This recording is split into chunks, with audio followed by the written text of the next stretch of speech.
We're going to leave the cows, the blackberries and the nettles in Stoke-on-Trent today and head down to Heathrow. Then we're going over to Bangkok today, guys. So I'm going to take you on that journey from start to finish. When we arrive in Bangkok, I'll show you through the arrival process there and you know where to get a taxi from. Enjoy the ride. Let's get on with today's video. One massively important thing you need to do before you go to Thailand is fill in the TDAC card, Thailand Digital Arrival Card. Okay, everyone needs to fill in this when you're entering Thailand from the 1st of May 2025.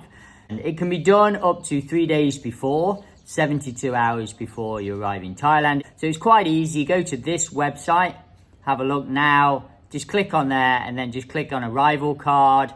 And then it will come up with options what to do. Just fill in the details, you know, your name, passport number, all the, you know, your general information about yourself when you're arriving in Thailand, when you're leaving. Put an address in there, like a hotel address, where you're going to be staying at.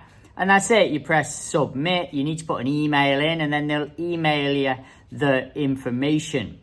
So once you get that email back from them, which is pretty much instantaneously, I've done it a few times now, you get a QR code.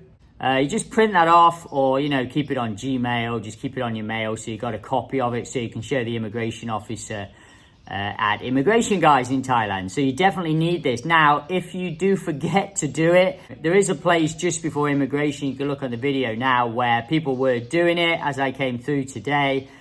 So you can do it there, but I wouldn't. I'd just do it before. It's way easier. It's a bit stressful if you're at immigration and you're tired. You're better just doing it before, guys. It's really easy to do. It takes like 10 minutes maximum. Just arrived in Heathrow Airport, guys. Terminal 4. The journey down was a bit epic. I had to get the train from Stoke all the way down, as you can see here on the video. And then I had to navigate the underground, which was a bit of an adventure to say the least. Have a look now on the video. I got completely lost, to be honest. The first leg of the journey was 11 hours from Heathrow to Guangzhou. I'll tell you why I went to Guangzhou in a bit on the video. But it was 11 hours. So before I got obviously on that plane, I prepared myself a little bit with, you know, a nice brew from Costa. Ideal. And then, you know, I'd look around duty free. There's some good whiskies for sale, actually. Maybe some of you guys appreciate a good whiskey. I'm not really that bothered, but I thought you guys might be. And just checking out some of the facilities at the Heathrow Airport is quite interesting. I flew with China Southern, a really good airline actually. I've flown with them a few times now. Really good food on the plane. Nothing prepares you for 11 hours on a plane, you know, that's never fun. Whatever plane you're on, even if you're first, well, maybe if you're first class it's fun, but that's about it. I always bring loads of other stuff when I come over to Thailand. You know, I'll bring some food over if I come over from the UK, just because it's easy. I can just chuck it in the suitcase, bring it over. I can get everything in Thailand now, you know, it's not a problem to get tea bags and sun cream and things. You might ask, you know, why are you flying into Guangzhou first? Well, actually, it worked out cheaper to fly to Guangzhou and then Guangzhou to Bangkok. It costs round about 30,000 Thai baht.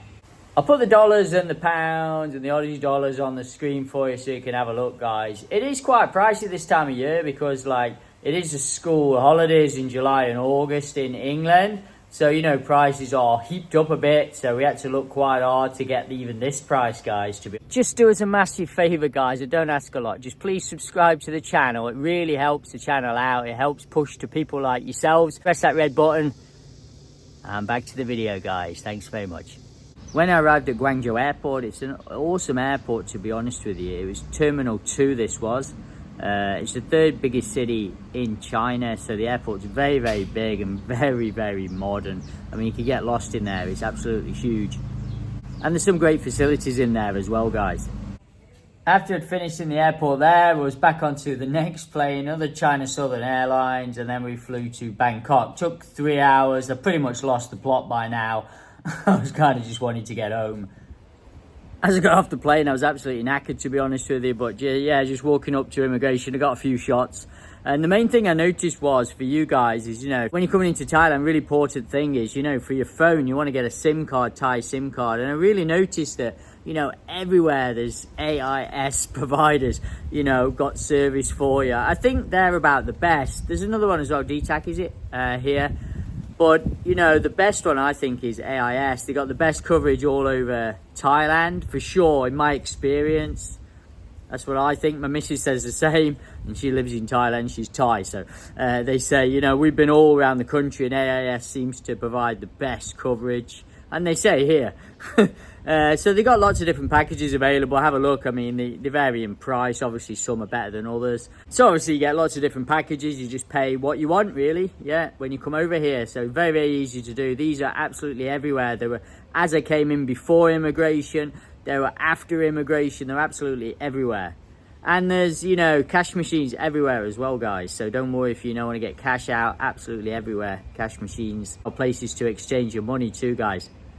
The next really important thing is, you know, once you've collected your luggage, don't forget that. Which I didn't have to wait too long for. The whole immigration thing was quite quick as well. Through there in 10 minutes. But the next really important thing would be, you know, how are you going to get into the city? How are you going to get to where you're going to? If you're going to Pattaya or Hua Hin, how are you going to get there? So there's a few options. I think the best option if you're going into Bangkok is to take the express metro in. So just go down to the basement, so the base floor you can see here.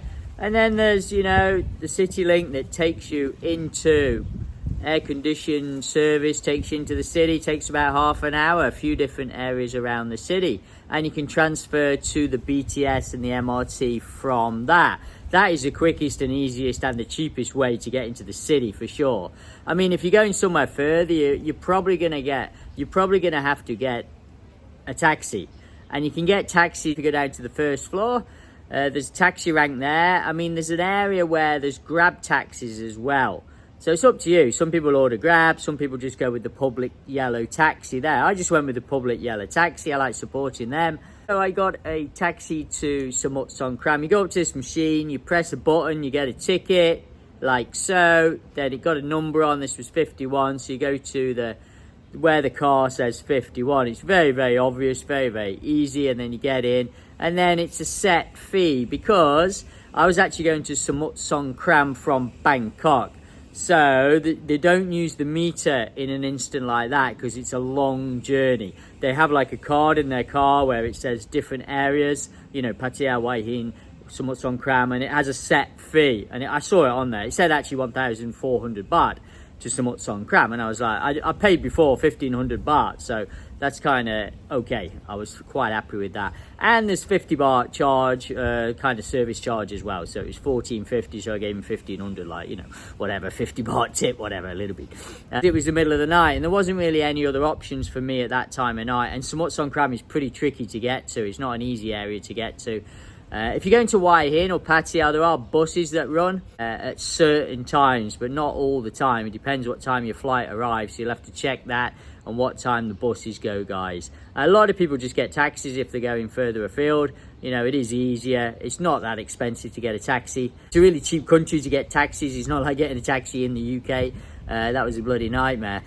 Hope this video helps you out today, guys. Don't forget to subscribe and like the channel. Help us out a little bit. Thanks, and I'll see you in the next video.